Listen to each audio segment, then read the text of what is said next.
Bengal is one of India's most powerful spiritual heartlands, with its profound spiritual current that has flowed over centuries, shaping minds, nurturing hearts, and elevating consciousness. ধায়ে যেন মোর সকল ভালোবাসা প্রভু তোমার পানে তোমার পানে তোমার পানে যায় যেন মোর সকল গভীর আশা প্রভু তোমার কানে তোমার কানে তোমার কানে In the year 1486 was born a divine child with golden skin and shining eyes. Born under the neem tree, he was affectionately called as Nimai. With exceptional intelligence and a master of Sanskrit and logic, Nimai decided to take sannyasa at the age of 24 and then came to be known as Sri Chaitanya Mahaprabhu. Completely absorbed in bhakti, Mahaprabhu traveled across India spreading the magic of devotion. Sri Chaitanya Mahaprabhu ভগবানের অবতার রূপে প্রেম, করুণা ও ভক্তির বার্তা নিয়ে এই ধরাধামে আবির্ভূত হয়েছিলেন।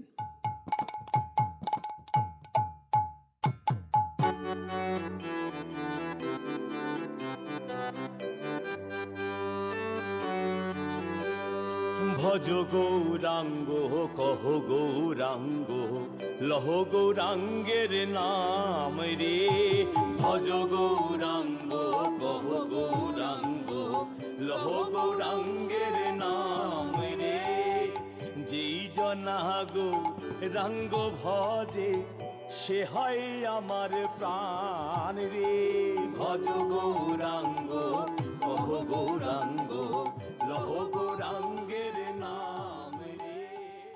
One of the brightest flames of this era was Sri Ramakrishna Paramahamsa, a simple priest from Dakshineshwar, West Bengal. His pure heart and deep wisdom inspired many, including Swami Vivekananda. Sri Ramakrishna had a deeply intimate and divine relationship with Ma Kali. He would often cry for her like a child longing for his mother and was found in deep trance. The Divine Mother would talk, guide, and even play with him. Sri Ramakrishna Paramahamsa ছিলেন এক মহান সাধক, যিনি সর্বধর্মকে এক বলে গ্রহণ করেছিলেন।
The astonishing life of Sri Aurobindo was a journey from revolution to realization.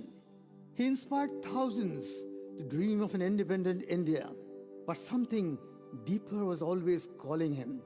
While in jail for his revolutionary work, he got the divine vision of Lord Krishna. Sri Aurobindo realized that true freedom was not just political, it was spiritual. He then settled for his inner journey. Sri Aurobindo ছিলেন এক মহামানব। তিনি ভারতের আত্মার জাগরণ ও মানব জাতির দিব্য বিবর্তনের জন্য নিজের জীবন উৎসর্গ করেছিলেন।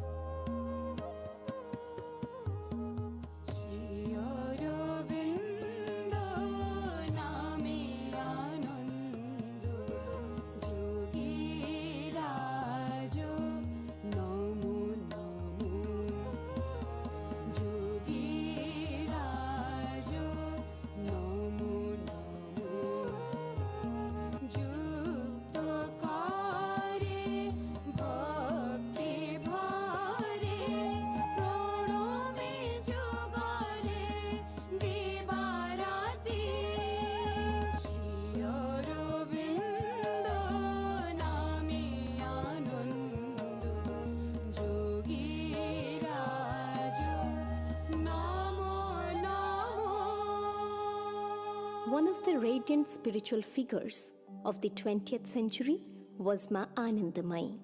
Her presence had a mysterious and electrifying intensity, much like Kali's divine force. She was a living embodiment of the Divine Mother, hence known as the Walking Kali. Pujya Gurudev, at his young age, was introduced to Ma Anandamayi by Maharshi Mahesh Yogi Ji. On seeing little Ravi, Ma said, "Ah, Baba, you have brought me the river Ganges. You have brought me the one who will wash away the ignorance of the world." Shri আনন্দময়ী মা ছিলেন এক জাগ্রত চেতনা স্বরূপা, যার হৃদয়ে প্রস্ফুটিত ছিল সকল জীবের প্রতি অপরিমেয় করুণা।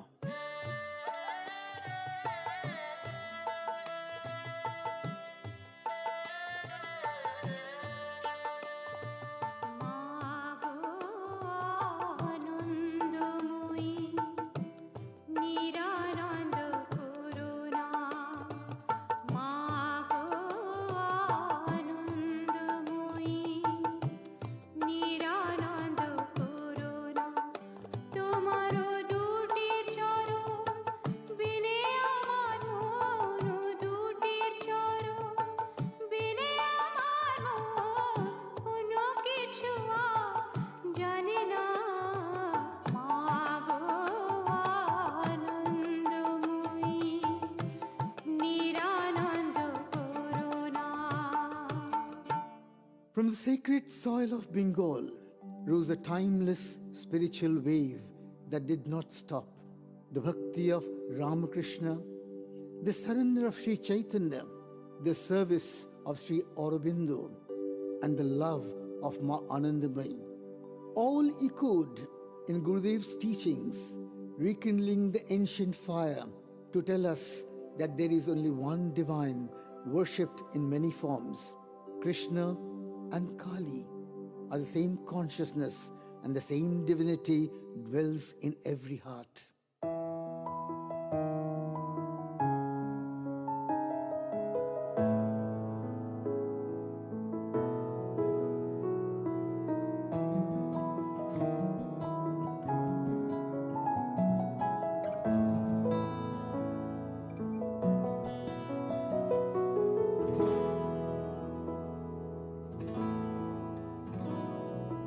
কৃষ্ণ যে সেই কালী রূপ আমার, কৃষ্ণ যে সেই কালী রূপ, যার গলায় তোলে মুন্ডমালা, সেই রে বনমালী আমার, কৃষ্ণ যে সেই কালী রূপ।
बंगाल के अपूर्व नृत्य परिवेशना किए हैं।